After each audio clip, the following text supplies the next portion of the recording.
Well, good morning. I feel beat up. Welcome to day 2 of the mini training camp, mini home training camp. After yesterday's 3 workouts, I haven't done this kind of volume in years, and I slept well for the first half of the night. Second half of the night, I was really tossing and turning. I was still kind of overheated from the training yesterday, couldn't really cool down, so didn't really have a great night's sleep. Actually, when I woke up this morning and tested my heart rate variability, you can tell, I put it on the screen now, you can tell that, yeah, my body's pretty beat up, my nervous system's pretty beat up. But this is a training camp that is expected to happen, so we'll manage that. What you saw me drinking earlier is, so usually when I wake up in the morning, first thing I do is I drink 1 large glass of water. The second large glass of water, I add some lemon juice and a pinch of Himalayan sea salt. Main purpose is throughout the night, especially if you sleep in an air-conditioned environment, you lose a lot of moisture. You get dehydrated tremendously while you sleep. So it's important to rehydrate first in the morning with water, of course, and some electrolytes as well, which is why I add the pinch of sea salt.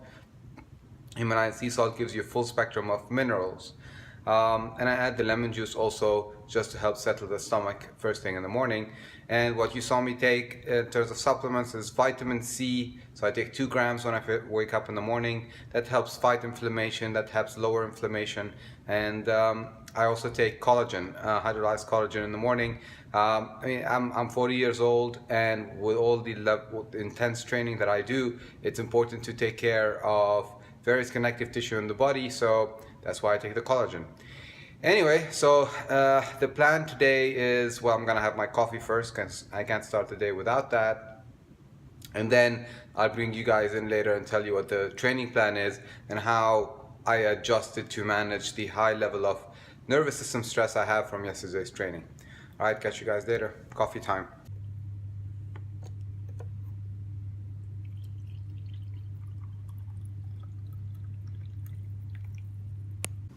Here's a quick tip for you guys about coffee. Cheers. So coffee raises cortisol, caffeine raises cortisol, which is not inherently a bad thing. But when you wake up in the morning, your body naturally raises cortisol, and actually getting exposed to sunlight is a way to get your cortisol up, which is completely normal because the body's designed to wake up in the morning and be ready to do work. That's how we've evolved over thousands of years. And we do that in reaction to sunlight primarily. And when we wake up in the morning, cortisol goes up and melatonin, which is our sleep hormone, goes down. And what you don't want to do is hit your body with a double dose of cortisol in the morning. So when you wake up, and then coffee as well. So what you want to do is wait 45 minutes to an hour. Now it's been around just under an hour since I woke up. So you want to wait a bit before you have your cup of coffee so that you don't hit yourself with a double dose of cortisol. And sometimes for people who are sensitive to caffeine, you will feel that when you drink your coffee in the morning, first thing in the morning, you feel like a bit of lightheadedness. You feel a bit lightheaded, which you don't feel when you have coffee later on in the day. The reason for that is because the cortisol shoots up so high because of the double dose of caffeine. Cheers.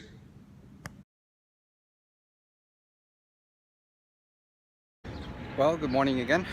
I'm heading to the gym. It's just past 8 o'clock. Took me a while to get myself going. Really feeling beat up after yesterday's long day of training, but also because I didn't sleep well. So I'm gonna push through. I'll try to manage my effort. So the plan is to do 2K repeats on the treadmill. It's too hot to run outside. It's 40 degrees. So 2K repeats, maybe I'll do 5 or 6 of those. I'll keep it kind of moderate effort, so I'll start off probably around 5.5 minutes per kilometer and then build to around 5, and if I'm feeling good I'll go down to 4:45 or 4:30, but I doubt it today. And then so that's part 1. After the run, the plan was to do a power swim, so an intense swim session. Again, I'll manage my effort based on how I feel. I'll start off with the plan that I have in mind, and then we'll see how that goes. I'll bring you guys later.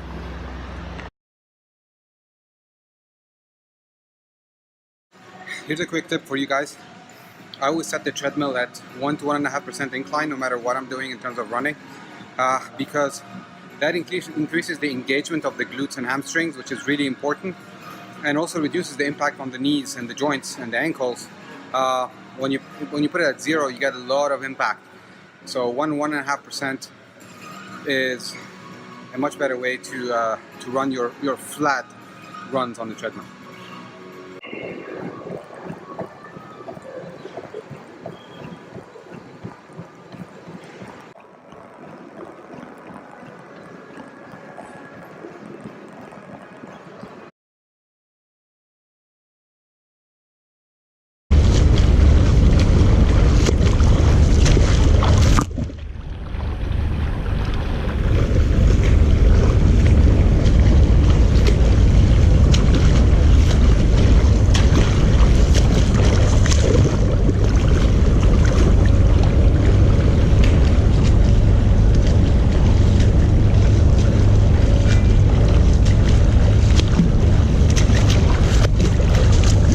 Well, day 2, part 1 is complete. It went quite differently than I expected, to be honest. So the run, I did 5 sets of 2Ks.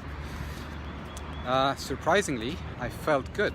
I started at 5.5 minutes per kilometer for the first set, finished the last set at 4.5 minutes per kilometer. I didn't expect to get to that kind of speed.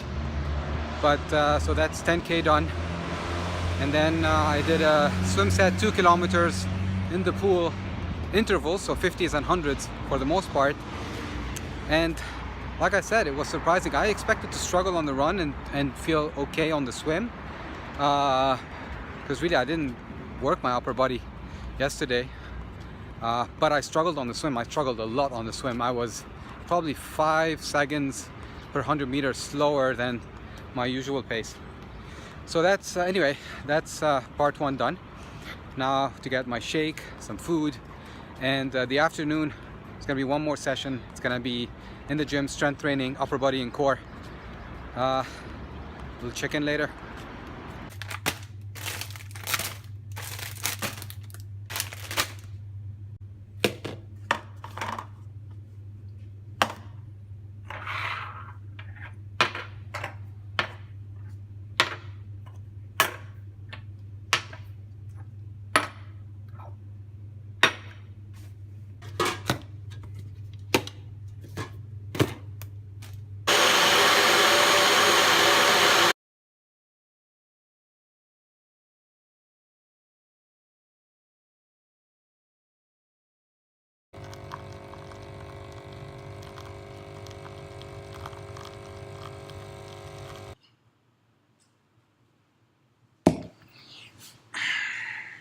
Okay then, it is 2 o'clock, well almost 2 o'clock, and here's what the plan is. I haven't had lunch yet. I had my smoothie, which I told you guys about yesterday, but I haven't had lunch yet. So the plan is to have lunch. I really need to reload on carbs, and if you've been watching my other channel, you know that overall I'm a very low carb athlete for health purposes primarily, but I do need to reload on carbs because I've been going through glycogen like crazy yesterday and today. So I'm probably gonna order some sushi because that's what I feel like eating, because I get the protein and the carbs and I get good quality salmon. So that's the plan, lunch. And then for the second half of the day, as I mentioned when I was coming back from my morning workout, the plan is to hit the gym.